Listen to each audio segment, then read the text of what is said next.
ఇక్కడ చూడండి, TCS is on looked out for suitable land to build a campus with in the next 5 to 6 years.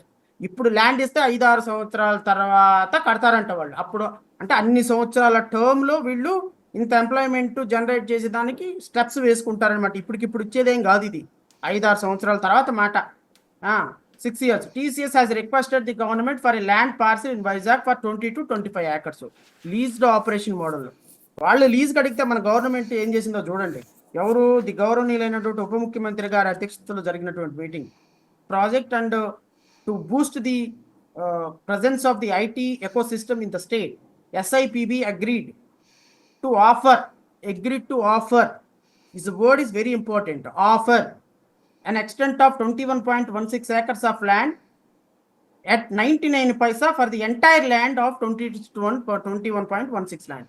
21 ఎకరాల 16 సెంట్లు land, total land 99 పైసలకు ఇచ్చారు. ఎందుకు ఇచ్చారు 99 పైసల కంటే, సేల్లో ఎప్పుడు కూడా ఆఫర్ ఉండాలి. ఆఫర్ లేకుండా సేల్ కన్సిడరేషన్ ఉండదు. ఆఫరు కన్సిడరేషన్ అమౌంట్ అంటే 99 పైసలు. సో ఫ్రీగా ఇస్తే దాన్ని సేల్ అనం. కాబట్టి 99 పైసలకి ఆఫర్ ఇచ్చి ఈ 99 పైసలు తీసుకున్నాం కాబట్టి అంటే consideration maybe at any rate. ఇప్పుడు 10 కోట్ల ల్యాండ్ మీరు రూపాయికే తీసుకోవచ్చు, లేకపోతే రూపాయి ల్యాండ్ 10 కోట్లకు తీసుకోవచ్చు. So there must be offer, there must be a consideration, then sale deed will valid. So ఈ సేల్ డీడ్కి కన్సిడరేషన్ రావాలి అంటే 99 పైసలకు తీసుకొని వాళ్ళు లీజ్కి అడిగితే వీళ్ళు సేల్కి ఇచ్చారు.